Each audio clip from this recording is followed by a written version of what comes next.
Coming up next, I'm going to do a comprehensive video on everything you need to know about perfumes. It's going to be short, it's going to be quick, but it's going to cover a lot of the questions that I get from people. So stay tuned, it's coming up next.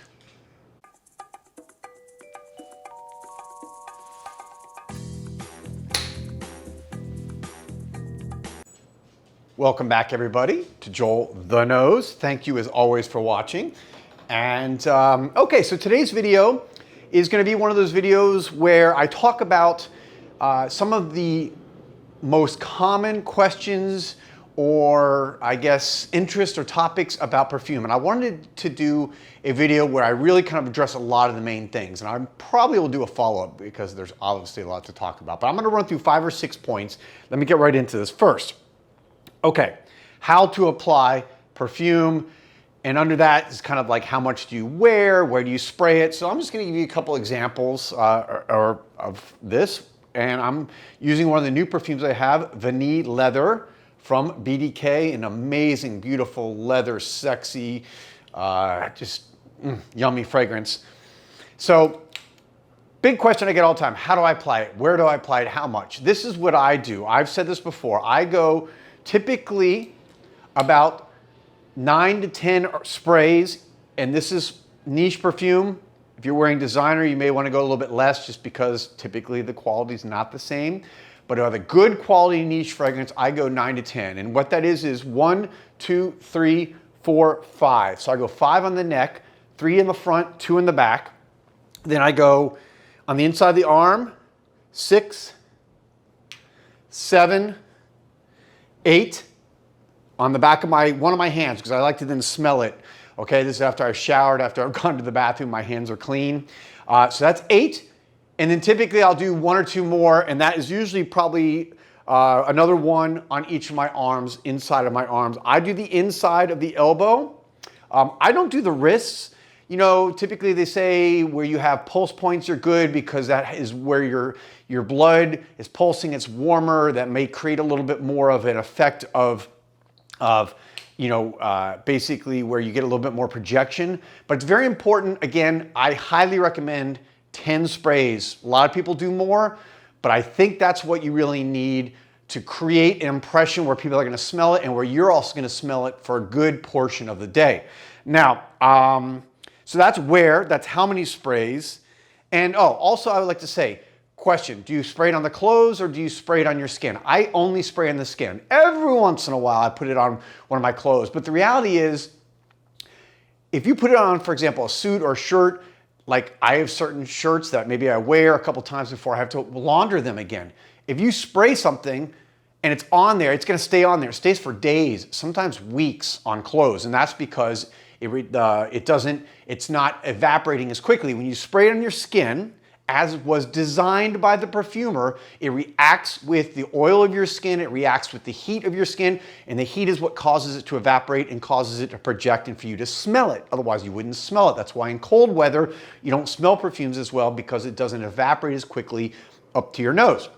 So when you put it on your clothes, it is gonna last longer. You'll last all day, but then you're gonna smell it later. You're gonna put it in your closet. It's gonna affect other clothes, and you don't get the true beauty and artistic majesty of a fragrance when it's on your clothes, because again, it's not mixing with your skin, your oil, and it's just not mixing with your being, your inner self. So I highly suggest that.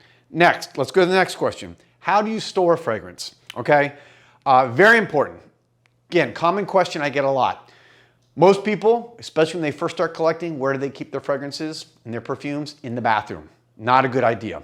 Because guess what? Unless your bathroom is some huge walk-in bathroom where you have a whole separate area, whenever you take a shower, whenever it gets steamed up, whenever it gets hot and humid, that is going to affect your fragrance.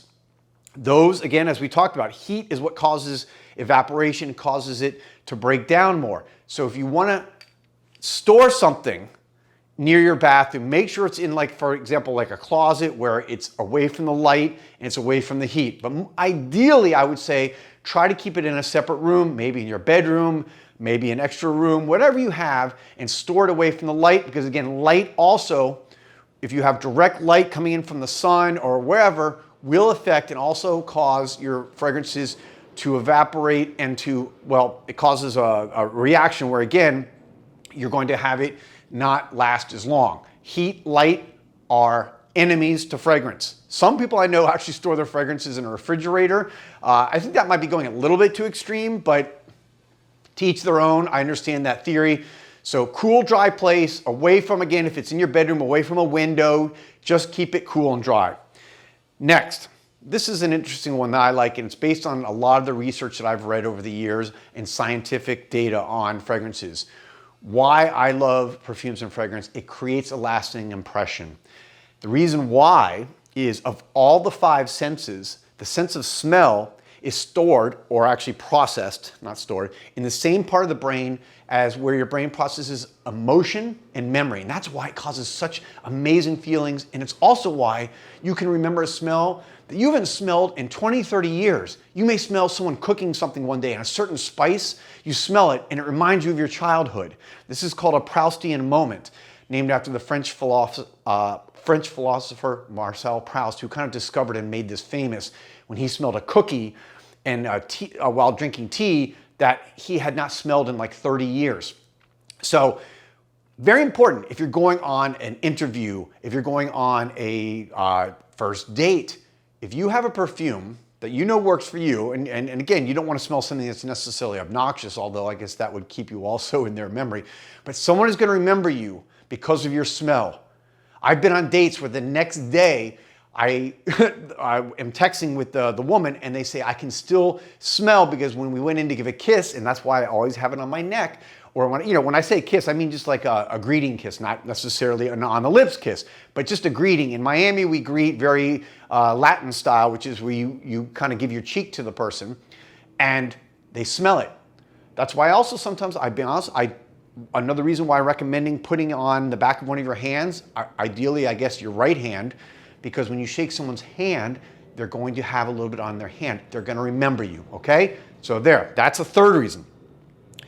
Fourth, difference between designer and niche. Okay, this is, again, a term of art, not necessarily a hard scientific answer, but my understanding of what I consider niche is basically a niche fragrance is something that's generally made by a company that only does fragrances and perfumes, maybe some similar stuff related to that, but they're not necessarily in fashion.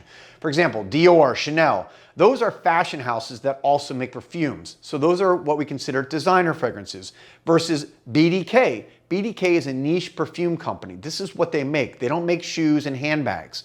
So to me, that's the main thing. Then there's secondary effects. I honestly believe niche is higher quality.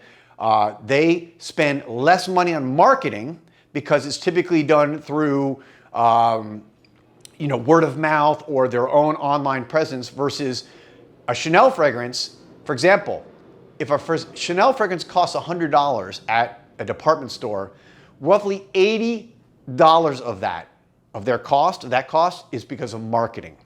So this is niche. What they do is, rather than if the same niche bottle was $100, they're spending that money more on the juice and the quality and the creativity and the uniqueness of it.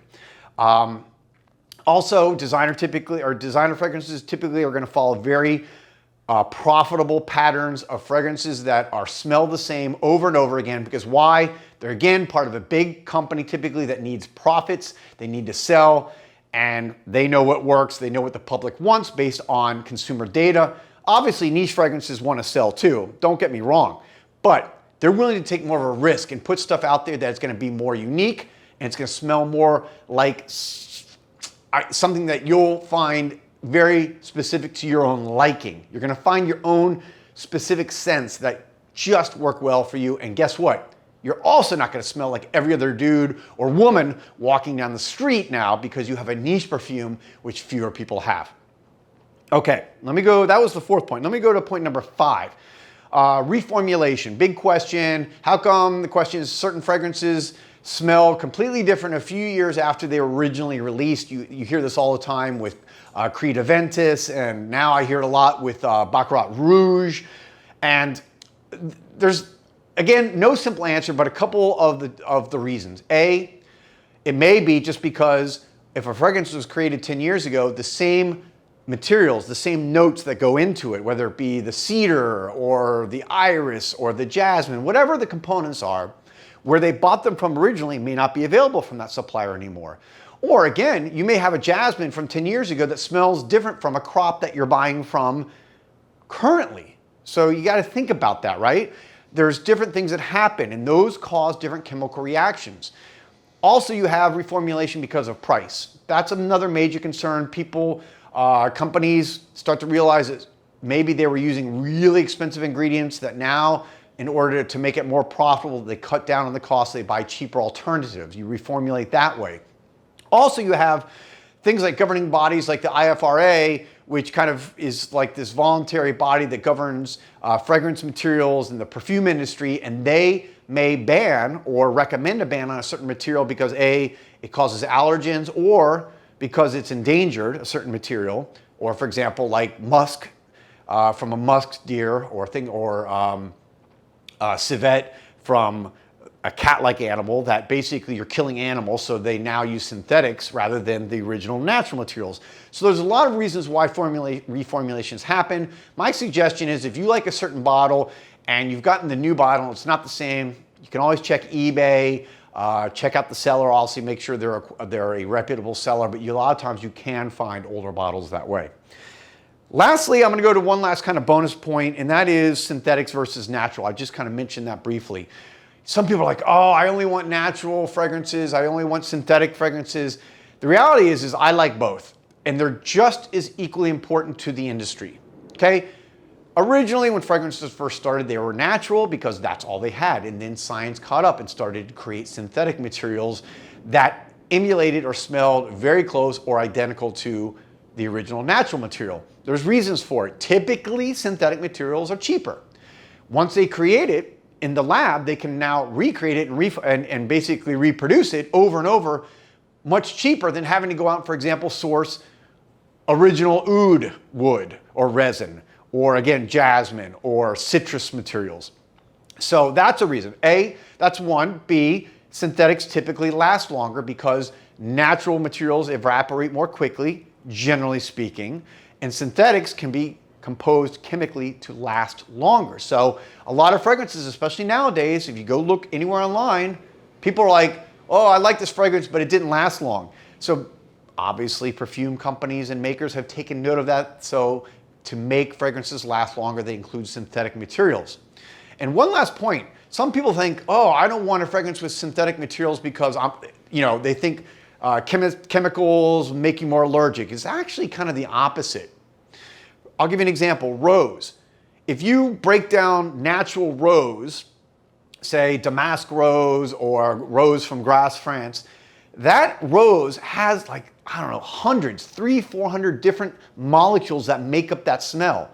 So the odds are that you're gonna have a much more likely chance of being allergic to that because there's so many different molecules in there that you could be allergic to versus a synthetic rose that emulates a Grasse rose or a Turkish rose, for example, is one molecule. So the odds are that you're allergic to that one molecule versus the hundreds that are in the natural is far less. So don't be scared or shy away from synthetics. All perfumers, with the exception of some very specialized natural perfumers, use synthetic materials to boost, enhance, and make their fragrances better and longer lasting, and typically more economical. All right, so there you have it. Those are 6 points that I really wanted to go over on all the ABCs, and again, it's not all, but this is maybe the first in a series I'll do on everything you need to know about fragrances. And we'll see if you guys like this in the comments we get, and let me know some of the other questions maybe in the comments that you would like me to talk about if you want me to do another video in this series. I'll be back soon with another video. As always, thank you guys for your support, and thank you for watching. Peace, love, and perfume.